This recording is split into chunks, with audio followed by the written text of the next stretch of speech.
Kakinada rural నియోజకవర్గంలో పురాతనమైన ఆలయాలను కోట్లాది రూపాయలతో పునర్నిర్మించడం జరుగుతుందని కాకినాడ రూరల్ ఎమ్మెల్యే కురసాల కన్నబాబు పేర్కొన్నారు. అందులో భాగంగానే కాకినాడ జిల్లా కాకినాడ రూరల్ నియోజకవర్గం కరప మండలం గొడ్డటిపాలెం గ్రామంలో నూతనంగా పునర్నిర్మించిన శ్రీ శ్రీ మహాలక్ష్మి అమ్మవారి ఆలయ విగ్రహ ప్రతిష్ఠ కార్యక్రమం ఘనంగా జరిగింది.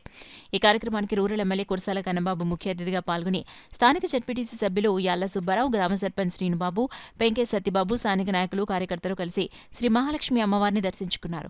అనంతరం శిలాఫలకాన్ని ఆవిష్కరించారు. ఆలయం ఆవరణలో గరగ నృత్యాలు నిర్వహించారు. అధిక సంఖ్యలో మహిళలు పాల్గొని మహాలక్ష్మి అమ్మవారిని దర్శించుకుని భారీ అన్నదానంలో పాల్గొన్నారు. ఈ కార్యక్రమంలో వివిధ గ్రామాల సర్పంచులు, ఎంపీటీసీలు, అధిక సంఖ్యలో వైఎస్ఆర్సీపీ పార్టీ నాయకులు, కార్యకర్తలు పాల్గొన్నారు. మహాలక్ష్మి అమ్మవారి ఆలయాన్ని పునర్నిర్మాణం చేసి ప్రతిష్టా కార్యక్రమం చాలా గొప్పగా, చాలా వైభవంగా నిర్వహించారు.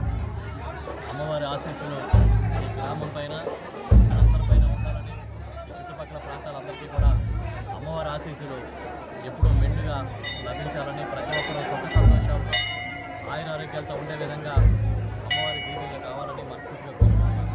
ఈ ఆలయాన్ని నిర్మాణం చేయాలని మన సర్పంచ్ శ్రీనుబాబు గారు కానీ ఇతర నాయకులు చాలా పట్టుదలతో దీన్ని చేపట్టి ఇవాళ చూస్తుంటే మాకే ఆశ్చర్యంగా ఉంది. చిన్న గుడి చాలా చిన్నగా ఉండేది. లోపలికి వంగి వెళ్లాల్సిన పరిస్థితి నుంచి ఈరోజు చూస్తే స్థల సేకరణ చేయడం దగ్గర నుంచి నిధులు సమకూర్చుకోవడం వరకు శ్రీనుబాబు గారు కానీ ఇతర పెద్దలు, జగన్నాథ గారు, ఇతర పెద్దలు చాలామంది ఉన్నారు. వాళ్ళందరూ ఇష్టపడి చాలా మంచి ఆలయాన్ని నిర్మాణం చేశారు. ఇప్పుడే నేను చెప్తాను ఆయనకి, మనం ఉన్నా లేకపోయినా అమ్మవారు మాత్రం ఇక్కడే కొలువుగా కార్యక్రమాన్ని చేపట్టినందుకు, చేసినందుకు అందరికీ మనస్ఫూర్తిగా కృతజ్ఞతలు. మనం ప్రభుత్వం తరఫున దీనికి 10 లక్షల రూపాయలు మంజూరు చేయించాం.